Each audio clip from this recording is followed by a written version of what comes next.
Bonjour à toutes et à tous, très heureux de vous retrouver pour cette première conférence de cette session de 2 jours de conférence ici au stade Roland-Garros pour cette 3e édition du Salon Eurofutur. Bonjour à toutes celles et tous ceux qui sont venus très nombreux aujourd'hui pour cette conférence. J'espère que vous allez bien, que vous êtes en forme, vous êtes en train de digérer le petit déjeuner ou pas, parce qu'il y en a qui font des jeûnes intermittents et ça c'est important de le rappeler. Au programme de cette conférence, on va se poser une bonne question. Comment faire pour choisir la bonne filière après le bac? On est parfois perdu avec tous les sigles, BTS, BUT, Bachelor, PGE. Qu'est-ce que ça veut dire PGE? Programme grande école. On ne sait pas forcément ce que ça veut dire, quelle réalité, et surtout, comment on fait le bon choix. Parce que d'un côté, on a les profs qui nous conseillent de faire ça, de l'autre, il y a les parents qui nous interdisent de faire ça, et puis nous, on a envie de faire ça. Alors, comment faire le bon choix? Comment se poser les bonnes questions? Et puis surtout, quelles sont les opportunités professionnelles dans 2 domaines qui vont être porteurs dans les 10 prochaines années? Les nouvelles technologies, la tech et le business. Développer et faire de la monnaie. C'est très réducteur, et justement, pour sortir de cette réduction, j'ai le plaisir d'accueillir Armand Derry. Bonjour. Bonjour Guillaume. Vous êtes le directeur de la Paris School of Technology and Business. Le micro fonctionne, il arrive dans quelques instants. Et puis à vos côtés, nous sommes avec Swan Boubidi. Bonjour Swan. Toi, tu es étudiant en première année de BTS SEO. Alors, pour commencer, Armand, vous avez préparé quelques indicateurs qu'on va afficher sur l'écran derrière, qui sont un peu les indicateurs des filières qui plaisent, notamment sur Parcoursup, de là où on va. Racontez-nous un petit peu quel est le champ des possibles quand on est comme ça, jeune bachelier. Oui, tout à fait Guillaume. Alors peut-être une première question, si je peux me permettre, je préfère en tant que professeur marcher. Juste une première question pour savoir quels sont ceux qui parmi vous ont déjà eu leur bac. Levez la main s'il vous plaît. Ok, donc on a affaire qu'à des terminales, c'est super pratique. Parmi ceux qui sont en terminale, quels sont ceux qui sont en bac techno? Levez la main s'il vous plaît. Ok, en bac pro, levez la main s'il vous plaît. En bac pro, ok, et en bac général, levez la main. Ok, il y a une grande partie qui n'a pas répondu. Donc soit ils sont en première, soit ils sont dans notre programme. En fait, ça me permet juste d'adapter le discours par rapport à vos centres d'intérêt. Lorsqu'on parle effectivement, lorsqu'on veut choisir des programmes post-bac, on va naturellement passer par une plateforme Parcoursup. Plus de 93% des élèves de terminale passent sur Parcoursup. D'accord ? Alors Parcoursup, s'il y a 2 chiffres à avoir en tête, c'est que chaque année, il y a 900 000 candidats sur Parcoursup. Plus de 900 000. Maintenant, vous allez me dire, mais attendez, on est plus de 900 000 sur Parcoursup, mais combien il y a de bacheliers? Eh bien, il y a 620 000 bacheliers. 620 000 bacheliers, 900 000 candidats sur Parcoursup, d'où vient la différence? Ben, la différence, c'est plus de 250 000 étudiants qui reviennent après une année ou une 2e année ou une 3e année. Donc la première information à avoir en tête, c'est quoi? C'est de vous dire que lorsqu'on va sur Parcoursup, on va se retrouver naturellement en compétition avec des étudiants qui ont déjà intégré une école, une formation post-bac et qui vont revenir une 2e fois. D'où l'importance de l'orientation et le choix de l'orientation. Vous voyez, plus d'un élève sur 2 qui va chaque année et qui s'inscrit va refaire et va revenir par la suite sur Parcoursup. C'est la raison pour laquelle vous avez très bien fait ce matin de vous lever très tôt pour venir sur Parcoursup. L'autre point, il y a d'autres désinformations. Voilà, il y a combien de formations sur Parcoursup? Alors, je vais un peu bouger pour que vous puissiez voir, sinon vous aurez du mal. Vous voyez, il y a 23 000 formations. Très compliqué. Très compliqué à choisir sur 23 000 formations sur Parcoursup, dont 9 000 en alternance. Derrière ces notions, justement, quand on est sur la première question à se poser, est-ce qu'on veut faire un cursus en alternance ou en initial? Vous voyez, quand on vous parle de 23 000 formations, vous savez 9 000 qui sont effectivement en alternance. Donc en alternance, ça veut dire quoi? Ça veut dire trouver l'entreprise. Souvent, l'école va vous accompagner à trouver cette entreprise et puis être rémunéré et ne pas payer cette formation. Mais c'est surtout, ça s'applique surtout sur des formations courtes, des formations BTS. Swan aura l'occasion de vous en reparler. Et puis le deuxième point, vous voyez, c'est je partage avec vous les informations que je vous disais tout à l'heure. On est bien à plus de 900 000 candidats l'année dernière sur Parcoursup, alors qu'il y avait uniquement 629 000 bacheliers. Donc ça, ce sont vraiment des informations, premier niveau d'information. N'hésitez pas si vous avez des questions pour interagir, ça va. Donc regardez, ce qui est intéressant et ce qui est plutôt rassurant, c'est que plus de 93% des lycéens ont reçu une réponse positive. Donc, lorsque vous allez commencer à candidater sur Parcoursup, on va vous faire peur. Pourquoi? Parce qu'on va vous dire qu'il n'y a que 40% qui ont été admis les premières journées. Rassurez-vous, c'est normal, il y a des listes d'attente, mais au final, il y a près de 94% d'étudiants qui ont une réponse positive. Et vous ferez naturellement partie de ces 94%. Et puis enfin, dernier point, dernière statistique promis, vous voyez, quand on voit quel cursus choisir, évidemment, les cursus sont en fonction des niveaux. Bac plus 2, on a les BTS. Donc, est-ce que vous voulez faire une formation courte? On reviendra. Bac plus 3, c'est des Dans les écoles de commerce ou les écoles d'informatique, ça s'appelle des bachelors. Dans les universités, ça s'appelle maintenant Bachelor Universitaire of Technologique. C'est les buts. Vous allez aussi avoir d'autres formations en université plus classiques, avec des licences. Et puis, vous avez aussi dans les écoles de commerce et ingénieurs des programmes grande école en 5 ans. Donc, la question qu'il faut aussi vous poser, c'est quelle est la durée de l'étude que je souhaiterais faire? Est-ce que je veux faire une étude courte, moyenne ou longue? Si on est sur des études courtes, BTS. Si on est sur des études moyennes, on va plutôt prendre des bachelors ou des buts ou des licences. Et si on veut aller sur des études longues, là, on peut faire une classe prépa ou on peut faire aussi un programme grande école en 5 ans ou aller à l'université sur 3 ans et puis poursuivre les 2 années suivantes. Est-ce qu'il y a des différences de méthode pédagogique entre ces modalités? C'est-à-dire, est-ce qu'on étudie de la même façon dans un BTS, dans un BUT, dans un bachelor et dans un PGE? Ou est-ce qu'il y a des pédagogies qui vont être différentes? Alors, il faut distinguer entre les formations universitaires et les formations qui sont davantage dans les écoles.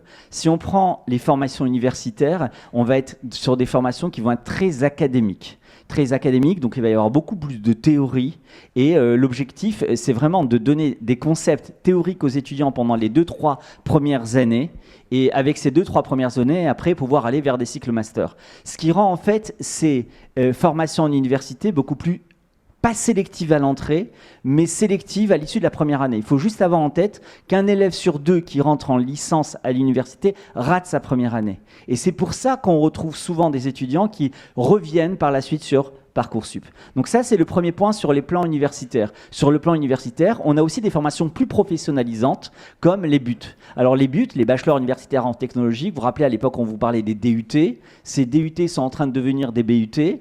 Ces bachelors universitaires en technologie, ce sont désormais des programmes en 3 ans, et ce sont effectivement des programmes qui sont plus professionnalisants, avec beaucoup moins de théorie et plus de pratique, avec effectivement un enseignement qui va être plus opérationnel, plus pragmatique. Ce qui est intéressant, c'est que ça se passe dans l'université, c'est en général en initiale. Ce qui est plus compliqué, c'est qu'il y a plus de sélectivité parce qu'il y a effectivement beaucoup de demandes sur les formations BUT. Mais néanmoins, si jamais on passe maintenant sur les programmes plus courts BTS, alors BTS, c'est souvent dans la poursuite des lycées, donc ça dure 2 ans, c'est soit en initiale, soit en alternance, et là ça va être très pratique. C'est beaucoup d'heures de cours, c'est 35 heures de cours par semaine. Voyez, et quand on est en alternance, c'est 14 heures de cours par semaine et puis 21 heures en entreprise. Voilà. Et puis, vous avez des bachelors qui vont être un peu à l'intermédiaire entre les formations universitaires et les BTS. Ça va être à la fois un peu pratique, mais aussi à la fois théorique. Voilà le mix des programmes que vous allez pouvoir choisir. BTS, bachelor, ou des programmes qui vont être beaucoup plus académiques en université. Ce qui est très intéressant à regarder, c'est les chiffres. Alors, je ne sais pas si tout le monde aime beaucoup ces chiffres, mais ils sont très parlants. Parce que vous voyez, il y a 3 séries, générales, technologiques, professionnelles. Qui est en série générale, c'est-à-dire avec les enseignements de spécialité? Levez la main très haut. D'accord. Qui est en série technologique? Ok. Et qui est en série professionnelle? Ok. Et donc, quand on voit effectivement, vous êtes plus en série technologique, on voit bien que les étudiants en série technologique, à 47%, ils prennent le BTS. Vous voyez, 47% des élèves en série technologique prennent le BTS.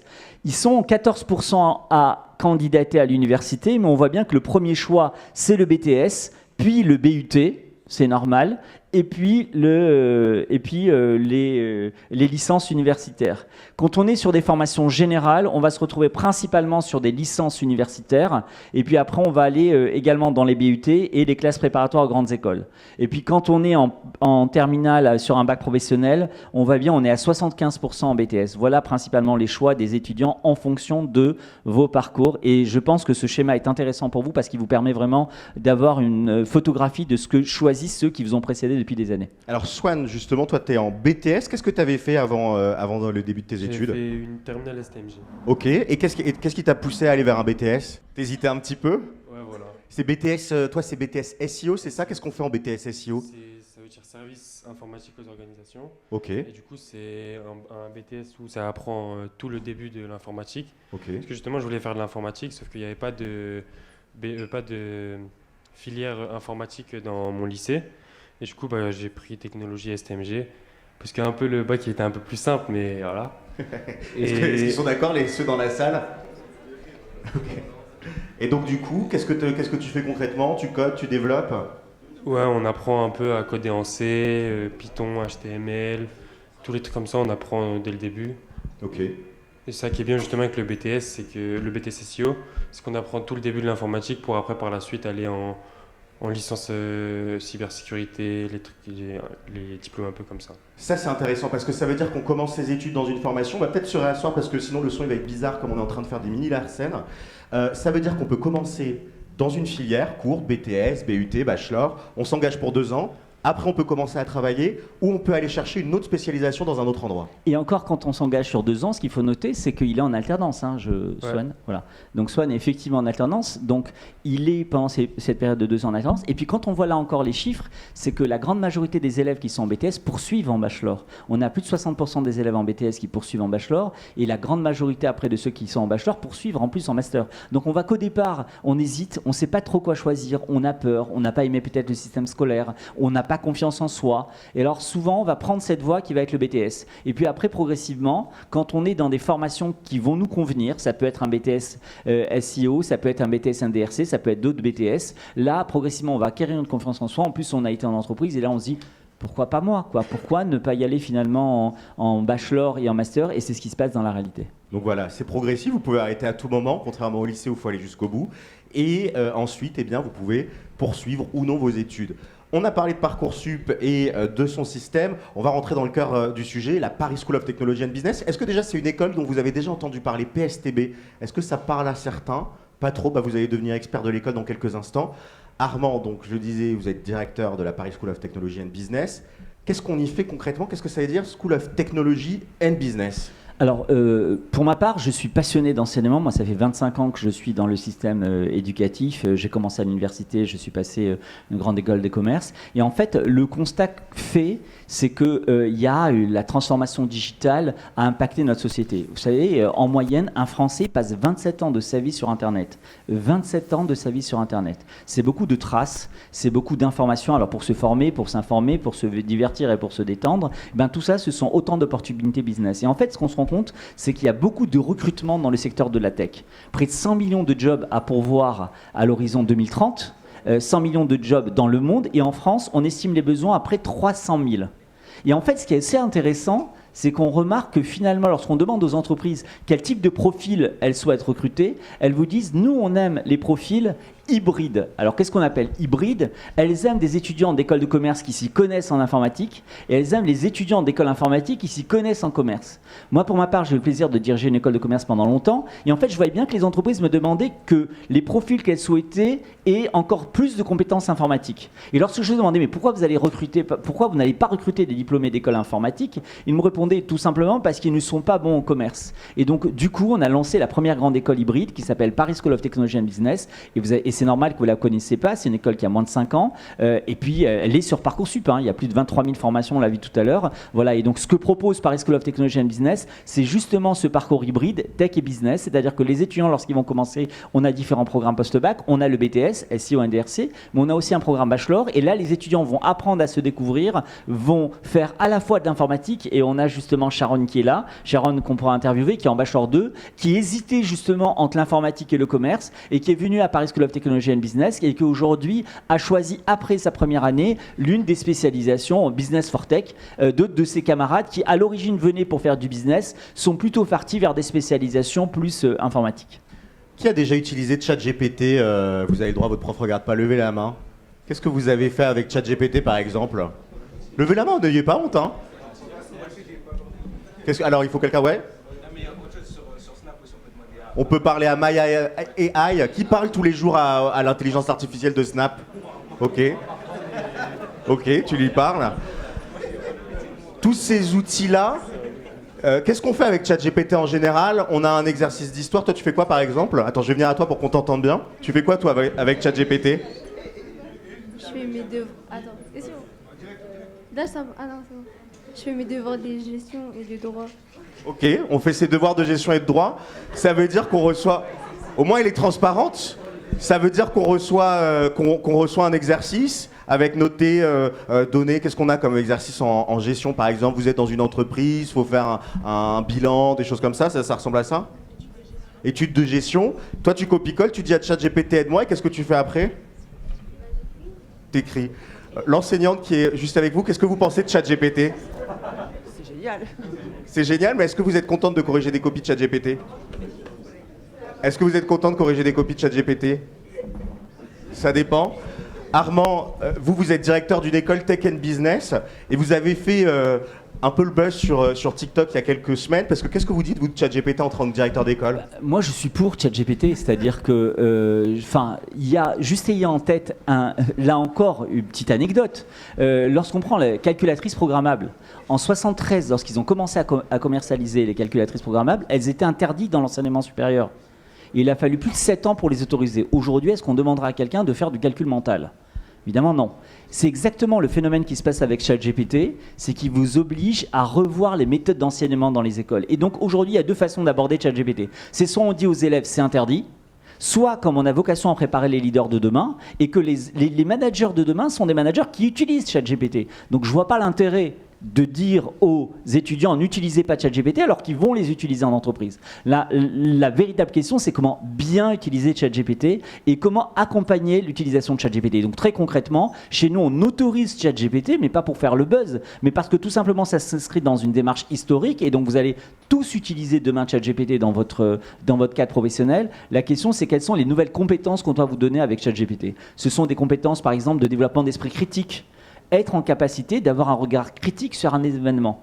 Ce n'est pas quelque chose qu'on a traditionnellement jusqu'en terminale. On ne vous demande pas votre avis en terminale. On vous dit, que pensez-vous de tel événement? Vous avez toujours un plan en 3 parties, thèse, antithèse, synthèse. Quel est votre avis? On s'en fout. En réalité, dans la vie professionnelle, c'est votre avis qui prime. Donc ce qu'on va vouloir développer, ce sont d'autres compétences, des compétences d'esprit critique, de communication, apprendre à présenter, apprendre à prendre la parole en public. Je peux vous assurer que quand on dit à Swan, viens avec moi au salon, il fait le malin à l'école, quand il est ici, il fait moins le malin. Mais derrière, ça correspond justement à cette volonté de le faire communiquer. Et ça fait partie de ces points-là. Et puis il y a aussi la collaboration et travailler avec les autres équipes qui sont effectivement des importantes. Voilà. Donc oui, nous à Paris School of Technology and Business, on promeut ChatGPT et on a revisité la façon dont on dispense les évaluations aux étudiants, parce que finalement, si on vous donne des devoirs à faire à la maison et on sait que vous les pompez sur ChatGPT, il n'y a pas d'intérêt. Donc dans ces conditions, on va vous dire, ok, il n'y a pas de problème, fais-le à la maison, mais par contre, passe à l'oral. Et donc on est en train de supprimer les écrits aux examens en les remplaçant par l'oral. Et là, on voit véritablement si vous êtes en capacité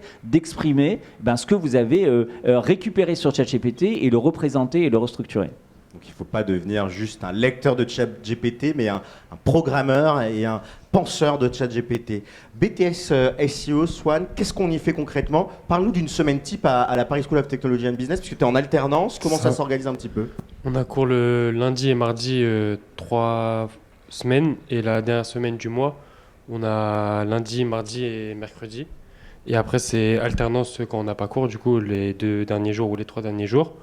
Et après, par exemple, ça dépend, il y a des roulements, c'est pas un planning fixe. Il y a des roulements avec des cours, on a anglais, on a du code, on a de la cybersécurité, on a aussi du management, et on a du Web3, des certifications, plein de choses. Et toi, tu es en alternance, tu es en alternance où ça? À ACE, je sais pas si vous connaissez, c'est un grand cabinet de recrutement. Ok, et c'est quoi ton rôle concrètement dans ce cabinet? Je suis à l'IT, à l'informatique de la boîte. Et quand il y a des problèmes informatiques, c'est à nous de les résoudre avec une plateforme de tickets.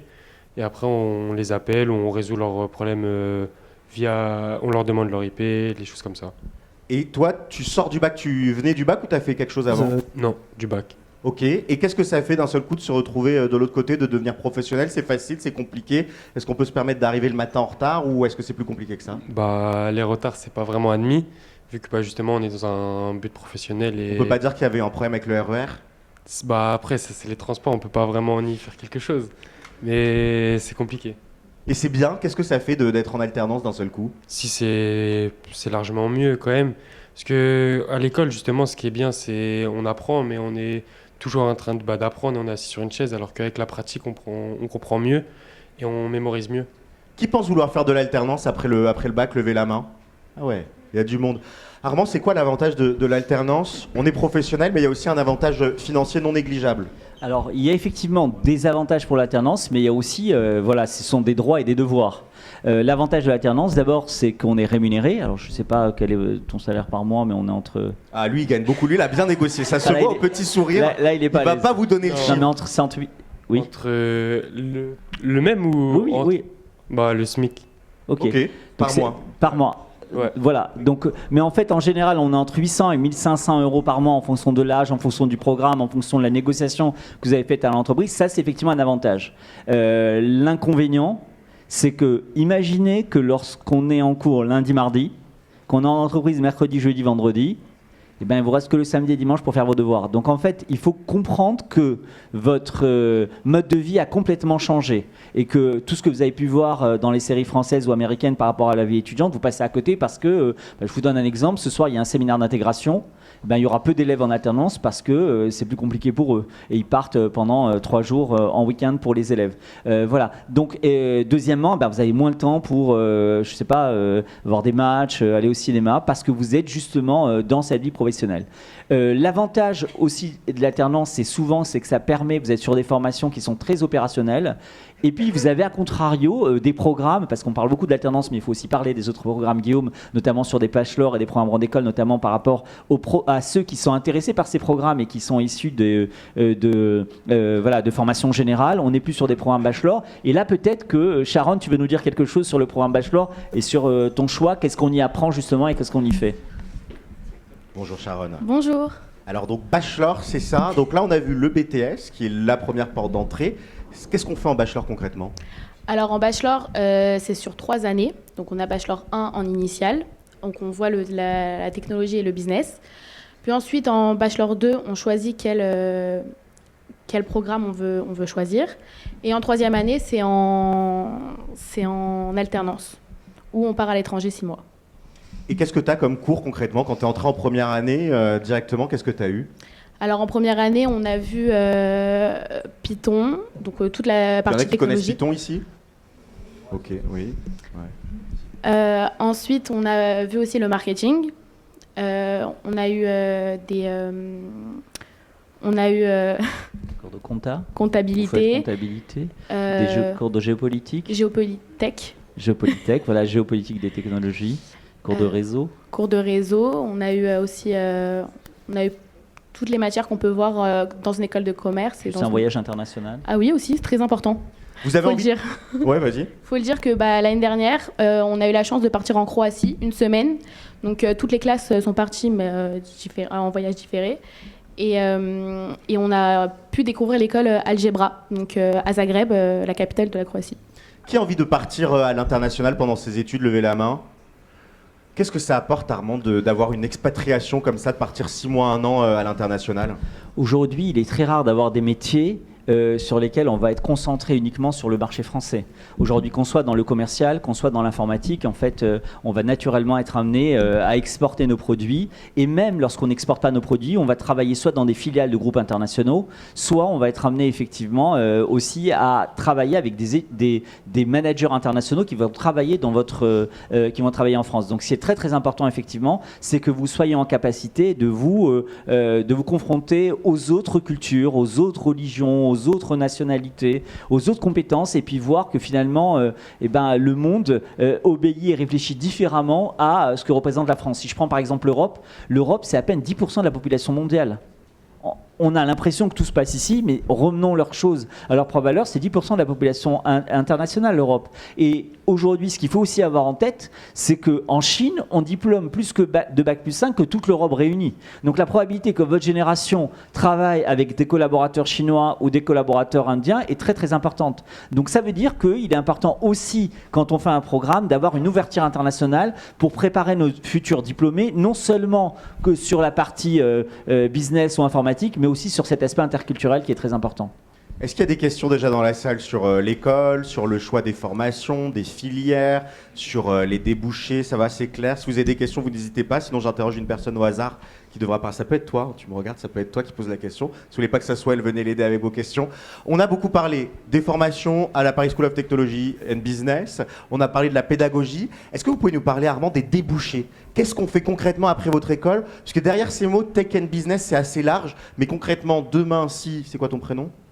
Si Yasmine, elle décide de rejoindre la Paris School of Technology and Business, quelle promesse sur sa future carrière vous pouvez lui faire? En fait, ce qui est intéressant, c'est que la formation est progressive. C'est-à-dire que, allez, on va dire, plus d'un étudiant, un élève sur 2 de terminale ne sait pas ce qu'il va faire plus tard.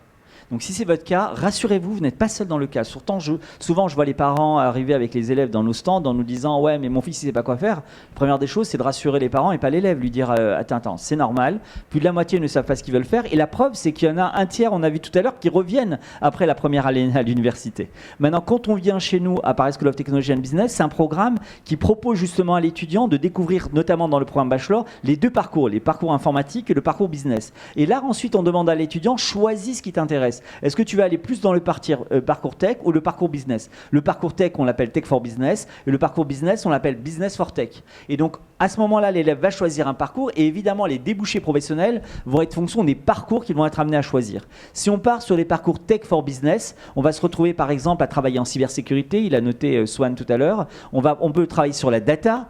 Il y a énormément de données à traiter. On peut travailler sur l'intelligence artificielle et ça recrute énormément. Imaginez-vous juste qu'en matière de cybersécurité, en France, il manque 10 000 salariés chaque année.